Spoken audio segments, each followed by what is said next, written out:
ଚାଲନ୍ତୁ ଆଉ ଥରେ ଗରିବ ହେବା।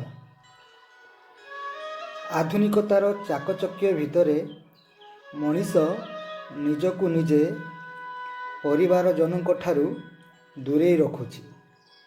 କେବଳ ପଇସା କିପରି ଅଧିକ ରୋଜଗାର କରିବ ସେହି ନିଶା ତାକୁ ଘାରିଛି।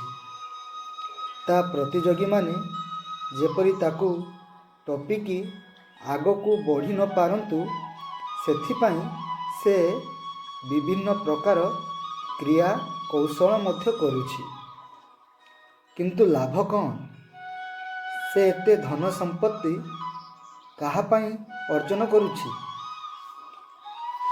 କିଏ ଭୋଗ କରିବ? କାହାର କାମରେ ଆସିବ? ପୁଅ ଭାବୁଛି ବାପା ମାଆଙ୍କର ସେବାରେ ଯଦି ନିଜକୁ ବ୍ୟସ୍ତ ରଖିବ, ତେବେ ସେପଟେ ତା'ର ଟଙ୍କା ଉପାର୍ଜନ କମିଯିବ। ଯଦି ସ୍ତ୍ରୀ ପାଇଁ, ନିଜ ପିଲାଛୁଆ ପାଇଁ ସମୟ ଦେବ, ତେବେ ତା'ର ଲକ୍ଷ୍ୟସ୍ଥଳରେ ସେ ପହଞ୍ଚି ପାରିବ ନାହିଁ। ଏପଟେ ବାପା ବୋଉ ପାଇଁ ସେ ଚାକର ଚାକରାଣୀ ଖଞ୍ଜି ଦେଇଛି। ସ୍ତ୍ରୀ ପିଲା ଛୁଆଙ୍କ ପାଇଁ ଗାଡ଼ି ଡ୍ରାଇଭର ଠାରୁ ଆରମ୍ଭ କରି ସମସ୍ତ ପ୍ରକାର ସୁବିଧା କରିଦେଇଛି। କିନ୍ତୁ ସେମାନଙ୍କୁ ଦେବା ପାଇଁ ସମୟ ତା ପାଖରେ ନାହିଁ। ସମୟକୁ ଛାଡ଼ି ଆଉ ଯାହା ମାଗିବ ସେ ଦେଇପାରିବ ବୋଲି ବାରମ୍ବାର ନିଜ ପରିବାରର ବାପା ବୋଉ ସ୍ତ୍ରୀ ପିଲାଙ୍କୁ କହୁଛି। କ'ଣ ତା ବାପା ବୋଉ ସ୍ତ୍ରୀ ପିଲାଛୁଆ କ'ଣ ତା ଉପରେ ଖୁସି ଥିବେ? କିଛି ବର୍ଷ ପରେ ଦେଖାଯାଉଛି ସ୍ତ୍ରୀ ଆଉ କାହା ସହ ପଳେଇ ଗଲାଣି ତ ପିଲାମାନେ ନିଶାଗ୍ରସ୍ତ ହେଲେଣି। ବାପା ମା ପୁତ୍ର ସ୍ନେହରୁ ବଞ୍ଚିତ ହୋଇ ମାନସିକ କଷ୍ଟରେ ମୃତ୍ୟୁବରଣ କଲେଣି। ଯେଉଁ ଧନ ସମ୍ପତ୍ତି ସେ ଅରଜି ଥିଲା, ତାହା ଏବେ ଆଉ କାହାର ହେବାକୁ ଗଲାଣି। ତେବେ ଲାଭ କ'ଣ? ସେ କ'ଣ ପାଇଲା?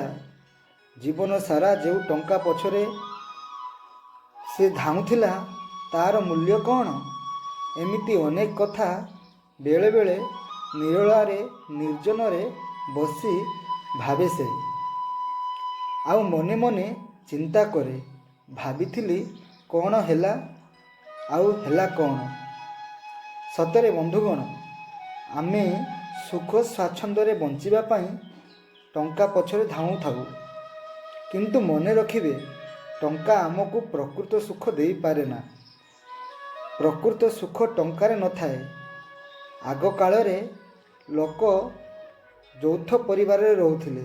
କେତେ ଖୁସି ଥିଲା ସେ ସମୟ। ଅଭାବ ଥିଲା, କିନ୍ତୁ ଆନନ୍ଦ ମଧ୍ୟ ଥିଲା।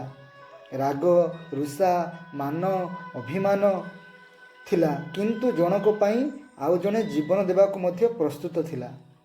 ହେଲେ ଆଜିର ଏହି ଦୁନିଆରେ ନିଜ ବାପା ମାଙ୍କ ପାଇଁ ପୁଅ ନିଜ ରକ୍ତ ଦାନ କରିବାକୁ ପଛଘୁଞ୍ଚା ଦେଉଛି।